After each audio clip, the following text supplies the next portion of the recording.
called the channel The Jungle Nook, and I am currently dealing with my first major infestation of pests in my plant room. And I thought this would be a great opportunity for me to talk about how I have come up with the methods that I use for plant care.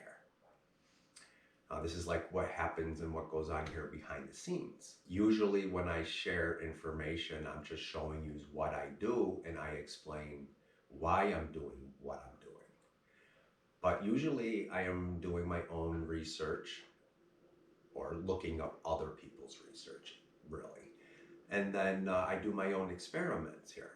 I do read a lot of papers that have been published by very smart people. And I'll read these papers, and usually when they start out, it is they'll let you know what they're doing, like why they're performing the study, and what the control groups are, what the environment is that they're doing all their work in, and then at the very end, because I skip through the middle, and I read the end, and that's their conclusions and what their findings were.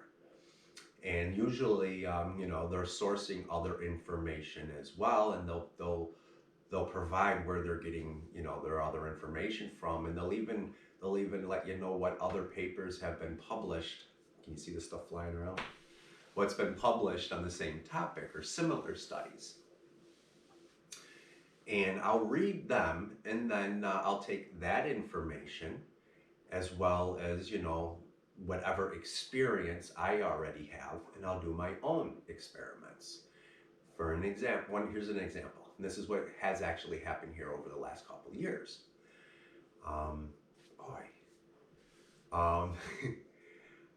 I'll get a small plant and grow it, and that will be my mother plant. And I will then propagate it by cuttings or whatever. And I'll propagate it in several different ways and see which ways seem to work the best. But I will then take those propagations and put them into their own pot. But let's say, for instance, I might have 2 different pots that have 2 different types of soil in it. And then I will do the same with 2 more pots, but one will be really small that I'm constantly up potting, and the other one will go into a larger pot right off the bat. And I'll grow them for a year. And I'll see between the different soils as well as the different pot sizes how that plant performed. But then I will, and I will fertilize them and water them, or whatever, all the same. But then, over the next year or so, I will change up how I'm fertilizing these plants and how I'm watering them and see what happens from there. And then that's the information, my conclusions, use this soil, use this size pot, you have this much light for it, or just whatever, this type of fertilizer, or whatever it is. I just share my conclusions with you. I don't actually have a video that over the course of a year or 2 years, I'm showing the progress and the results. I don't do that. But I do get quite a few questions where I'm asked, what do you do for pest control so that you don't have major outbreaks and your plants are able to look so good? Well, there's a couple problems with me being able to answer that. I am not going to put a video out explaining something that I haven't dealt with myself.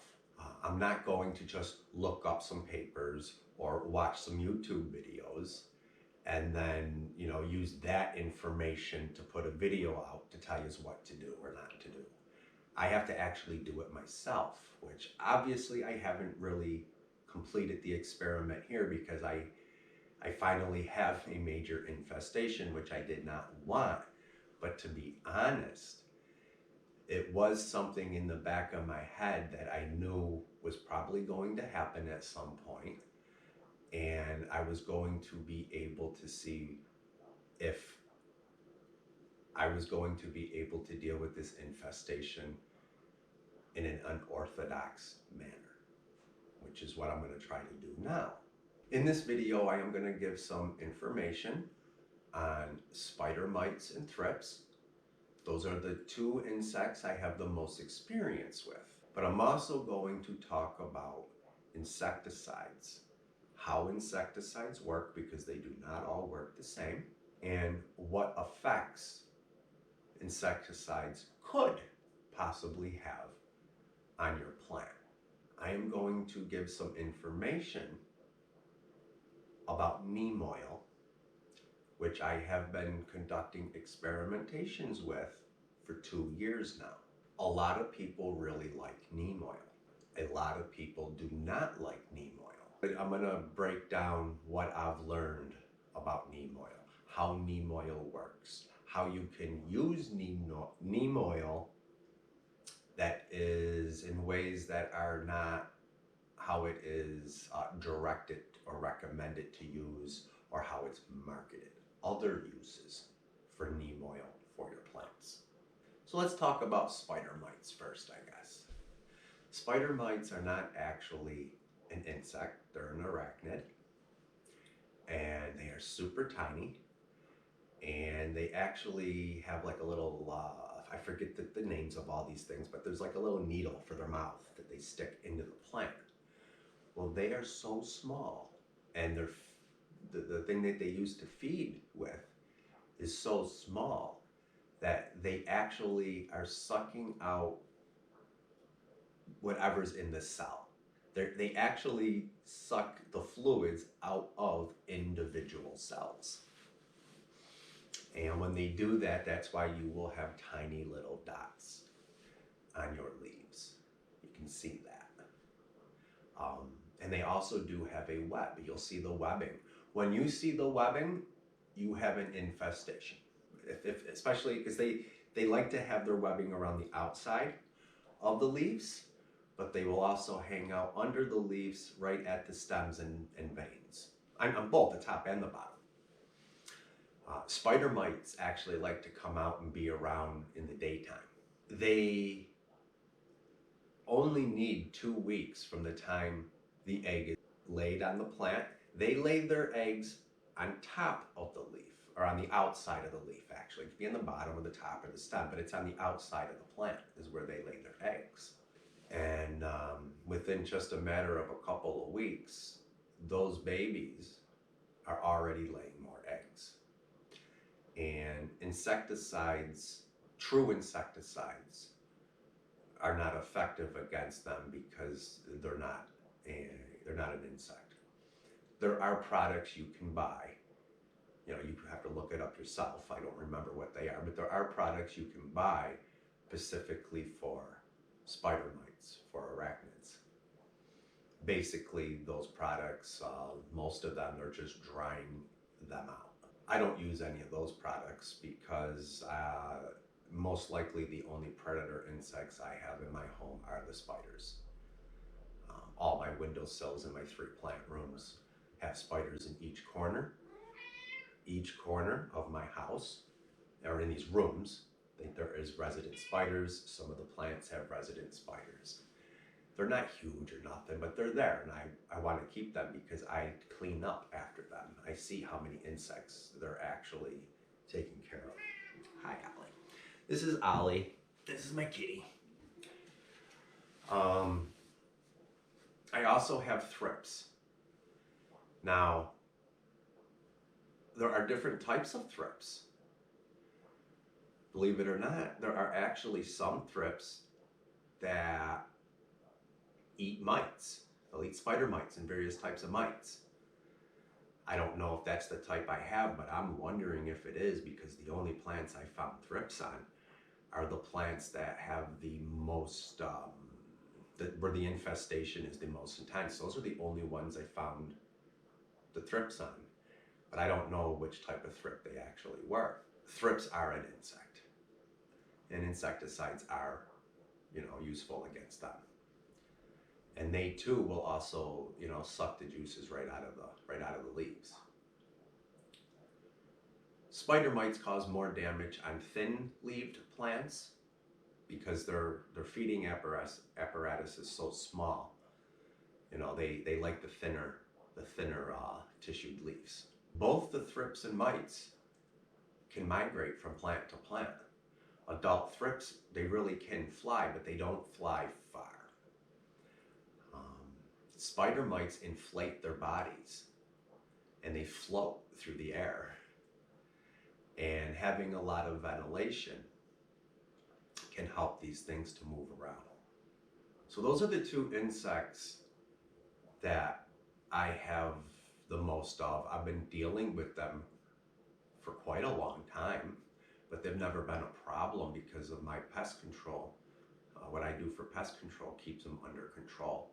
I never even attempted to totally eradicate pests in my plant room.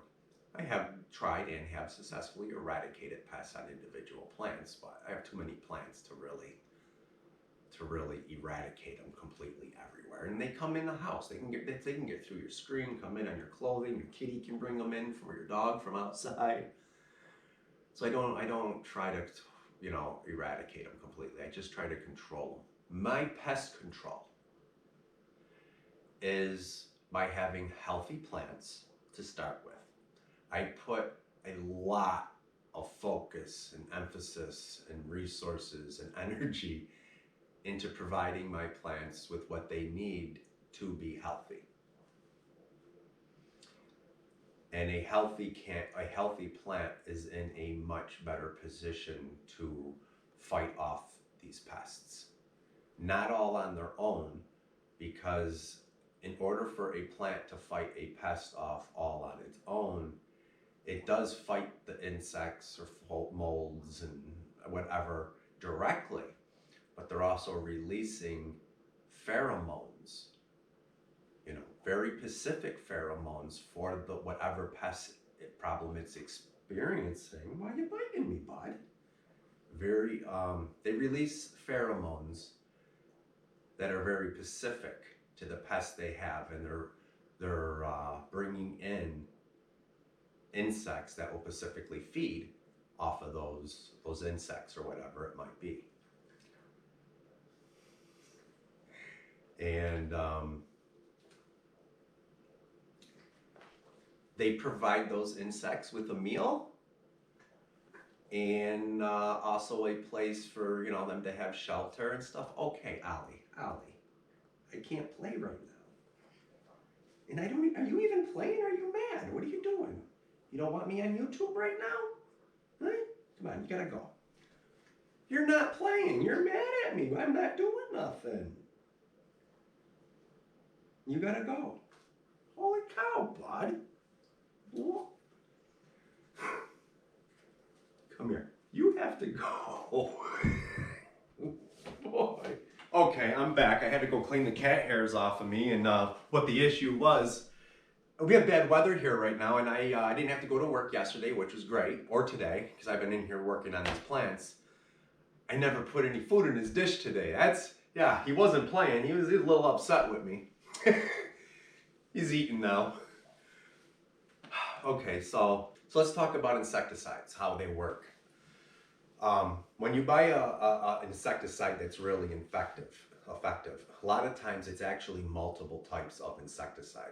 Like insecticidal soap, that's got insecticides in it, which I got some here. I've never had to use any of this product in this bottle, I don't think I ever did. But insecticidal soap has several different types of insecticides in it and soap. That's why it's so effective.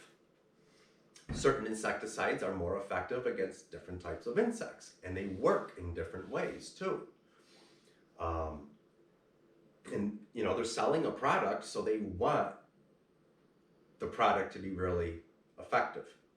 So like using something like that right there, you're spraying that on your plant, and there's several types of insecticides in there. One might kill on contact, but kills it within minutes. That is great, because you see that and you think, yeah, great product. They'll have other types of insecticides in there. Ones that will slowly dry an insect out over the course of a day or two. The soap in it, that can coat the plant to suffocate it. Also the eggs, suffocate the eggs as well. It's tricking the insects into thinking they're not hungry, so they starve.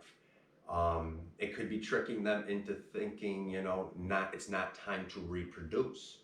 It will dry them out. Other compounds in there will suffocate. It does so many different things, but it can also have adverse effects on your plants. It can compromise the immune system. It can also mess with the hormones of the plant and all kinds of other functions, the pheromones, all sorts of things. What it can do is it can create a situation within your plant so it's not able to adequately regulate its hormones. And its hormones are how it senses the environment around it, including what types of insects and stuff are on it, and funguses and molds and whatever the pest is. So those hormones are then sending signals out to the immune system, which needs to be strong and not compromised, but these insecticides can also compromise the immune system, preventing it from being able to adequately produce different compounds that it will produce to fight the specific pests. It can also interfere with the pheromones, which the plant will be producing to warn other plants around that these particular insects are here. Start preparing yourself, but it's also producing these pheromones to draw in specific insects to help the plant. The plant's natural immunities are trying to fight off the insect, but it's also communicating with other insects to come and help it. And those insects are getting a meal, they have a place to live. You know, it's like almost like a symbiotic relationship. In our homes, it's very difficult for plants to, even your healthiest plants, to take care of a infestation without some help. That's where, you know, you got to come in and start wiping the plant down if you're not using insecticides and your plant's healthy. I get it. Sometimes this problem is so bad that you're going to want to use these types of products. I've been trying not to. There's other products that you can put right into the soil, and these insecticides and things will get absorbed into the plant. These can cause the same issues with the plants, but they also cause issues with the microorganisms that live in the soil. And if you're relying on a really rich organic soil, this will actually reduce the amount of nutrients that's available to your plant by reducing the colonies of the beneficial organisms that are breaking down the organic material into nutrients. So I had pretty much stopped using this for a while because a lot of my plants, I was doing experiments, going a little bit heavier with real, true organic material, nutritious materials for the plants. I've come to the conclusion that you really don't need to be putting composts or manures or things like that into your pots. Perlite and peat moss is just fine, and just add a nice all-purpose liquid fertilizer. It's much cheaper that way, a lot less maintenance. For my pest control, it's mainly wiping plants down with water and neem oil. Now we're going to talk about neem oil. A lot of people like it, a lot of people don't like it. I've been using it for 2 years now in a variety of different ways, and using it in different ways on different plants to see what type of results I get. There's no order to this, but here's the neem oil. I have a concentrated oil I gotta add water to. Now this product, there's 2 different versions of this product. And the difference is how they extract the oil from the seed of the neem tree. It is an all-natural product. I'm going to answer some questions, address some comments that I get quite a bit about neem oil right now. One is, I'm told this is a highly toxic product that is not natural and has been banned in many countries. It is a 100% natural product. Not everything that is natural is safe for you. Mushrooms are organic, right? They're natural. Some mushrooms are toxic and can make you sick. Some can kill you. Still natural. This is a natural product. The reason it has been banned in some countries and is no longer allowed to be used in some products is because neem oil was used in cosmetics for a long time. And putting neem oil on your skin for a prolonged amount of time will build toxins up in you and can have problems for you. I think it's problems with your organs or something. That's why it's been banned, because, and especially think about women that wear makeup, or even men that wear lotion and even went into moisturizers, that are putting moisturizer or makeup on every single day. You're constantly putting these toxins, you know, it's a toxin for us. But it's natural for the plants, and it is in no way anywhere even close to having the adverse effects as man-made insecticides. And you probably should wear gloves when putting it on. I've explained how do I say this?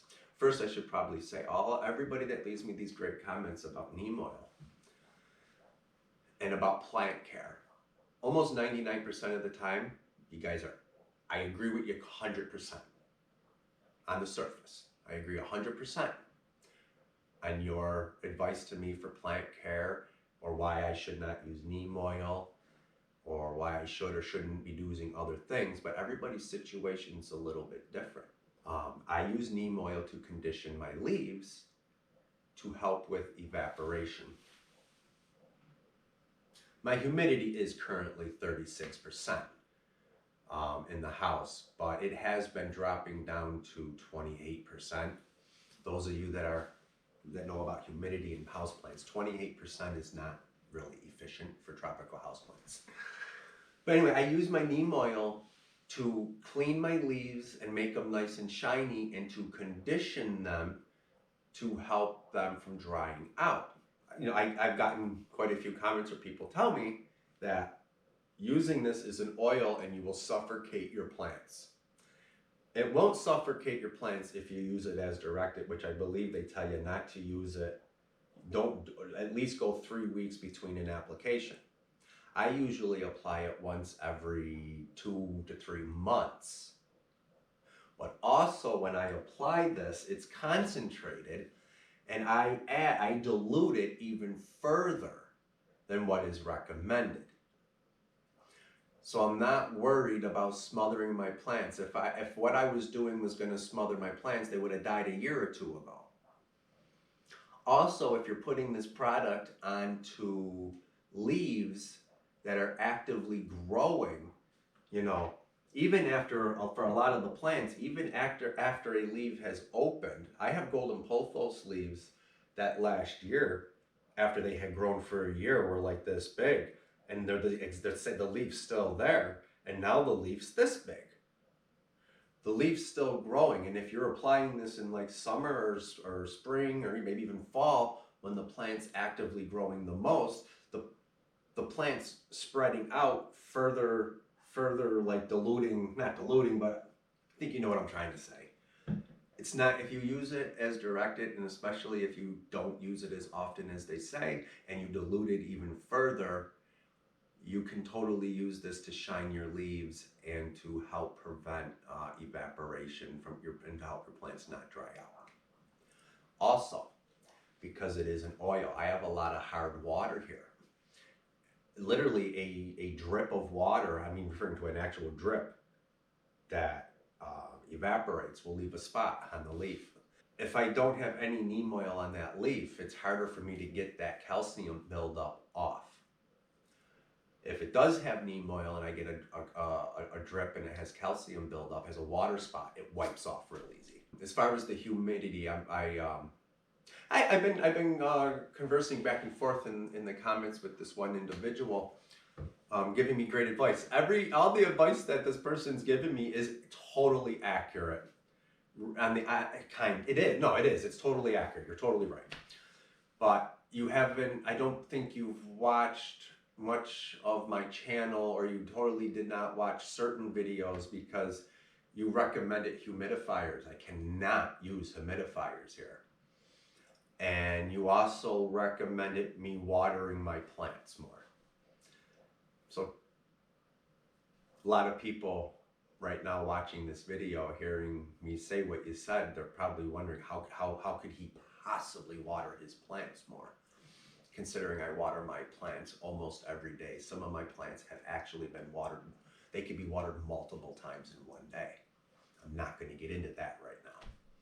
But I cannot, it's literally impossible to water my plants anyway. No, it ain't. I could water my plants and just let it flow out the bottom. But I mean, that's not going to help. I cannot use humidifiers here. I'm not even going to get into that. I've talked about it in many other videos. I cannot use humidifiers here.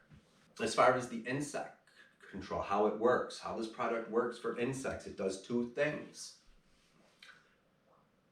For insects that feed off of the plant, it has, I believe it's a hormone. Now this stuff will get absorbed into the cell itself, inside of the cell. And when an insect is consuming, the sap, or, whatever it's sucking out of the plant, I believe it's a hormone. That hormone tricks the plant into believing it is not hungry and it starves to death. It's not instantaneous, it's going to take a while, but it will starve to death. It's not going to do nothing for the eggs. And it's not going to do nothing for spider mites because they're not an insect. But treating it with the neem oil, you're wiping off the spider mites, right?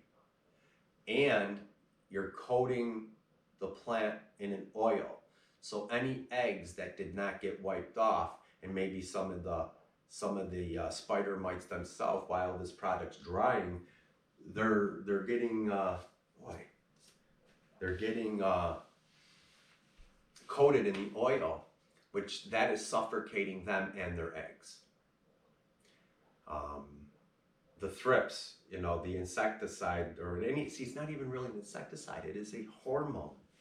It's a hormone that is telling the insects they're not hungry. And also the oil's coating them too. So it does provide some protection against insects and even non-insects. Now, fungus. Yeah, if this stuff comes in contact with fungus, it kills it. But this also gets absorbed into the plant, which is nice. I should have included this in my root rot video. Or I might have. I didn't watch to see it. Maybe I did. The compounds that are naturally occurring in neem oil that combat fungus does a couple things to fungus. One, it will coat it and kill it. But also, it tricks the fungus into thinking it should not produce spores. That's helpful. But also, it gets absorbed into the plant, and when fungus is actively feeding on the plant, or even dead tissue that has this on it, it kills the fungus. But it is not this stuff, I'm talking about the neem oil. The neem oil is really effective against certain types of funguses. It's more effective against certain types. And it's really good against pathogens, which are just a classification of fungus that is the type of fungus that infects your plant and causes what we refer to as root rot. When you think of root rot, this is really good to combat root rot, to prevent it and to stop it from continuing to occur. And you don't have to get it on the roots. You don't got to take the roots out of the soil. You put it on the leaves. It gets absorbed into the leaves, goes down into the roots. It's real good for that as well. You can also polish your wood with neem oil. That's great to combat molds and mildews and funguses that, they're spores, And it also makes your woodwork nice and shiny. trying to think, what else have I learned with this? Like this. Okay, so neem oil is not a highly effective insecticide or fungicide or milicide. The milicide means it kills millipedes. It's a whole different type of thing. It's not an insect, not an arachnid, but it's effective against millipedes too.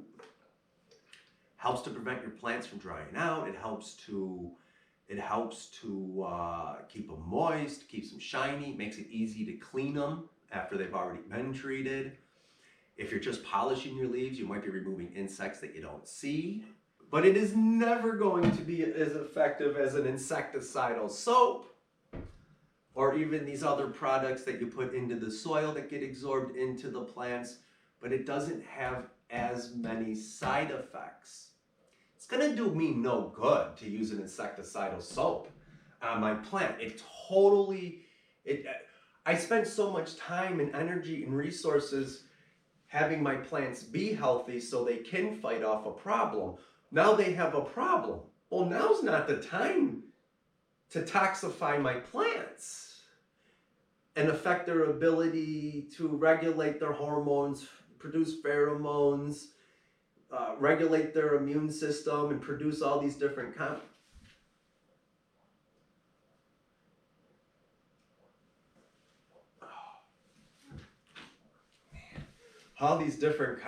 Guys, I did try to go around and get some clips. Even with my camera zoomed in all the way, my cell phone is what I got to use for this kind of stuff. It doesn't do no justice. I do want to have proof. I've been wiping my plants down for days now anyway, but I get it. There's no proof that I'm having the problems that I am, but I did find a new type of spider mite today. I not only have the white ones, but I also have red spider mites. Never had them before on multiple plants. The fungus that I thought I have, it's not a fungus. So I thought it was an insect. I thought it was mealy bugs or something. It's not them neither. One thing that I learned, I don't see real good. And I use these glasses to have to see stuff, which is nice because I can even have double magnify. I got 2 magnifying glasses on here, which helps. But I don't see real good up close. But I realized today that I can actually wear my glasses with double the double magnifying, and I can see stuff even better now. That's how I found the red mites. It's also how I realized I don't have mealybugs or a fungus. It was actually a really dense clump of the white spider mites. I'm real happy about that. I've never looked up red spider mites until I seen them. I was like, that's a spider mite. They're bigger than the other ones. But I did look it up, and yeah, there are red spider mites. I haven't really looked up if there's anything different about them. I'm gonna go look something up. So I had to go look up the red spider mites, because for a minute there, I know some types of thrips eat mites, not just the sap of the plants. So for a minute there, I was like, wow, do the red spider mites eat the white ones? They don't, they eat the same thing. So yeah, I'm going to be continuing to use water. Me using water to wipe off my plants, that is basically me doing the role of the predator insects. And then the plant is also fighting this stuff off. I'm not going to use harsh insecticides on my plants. I need to see, now that I have an actual infestation of multiple things, will my plants, with what they do naturally and with me taking over the role of the predator insect, removing them, will that be sufficient? I have to continue to do what I am doing, but I am going to use the neem oil. Remember, the neem oil. I will be using the neem oil too. I'm going to see if those 2 things are going to be sufficient, along with my healthy plants, to deal with these problems. It might not. It might not. I do know for the last 3 years it was probably sufficient the way I was doing it, but I was using some of this synthetic insecticide in the soils too, so I don't know how much of a role this was playing, but I did not put this into most of my plants. And I will use this if need be.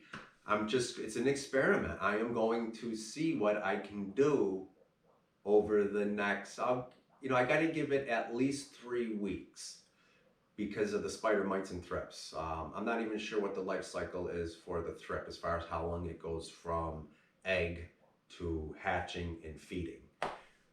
But I do know it's 2 weeks for the spider mites. So I'm gonna have to go at least 3 more weeks. I'm saying three more weeks. I've been doing this for well over about a week now. So I'm gonna go 3 more weeks and see how everything looks. Do this for 3 more weeks and then wait 2 or 3 weeks without doing anything, maybe. I mean, I'll be checking stuff. I might do something if I need to, but see how these insects rebound after that. And maybe I can get away with the neem oil and the just water.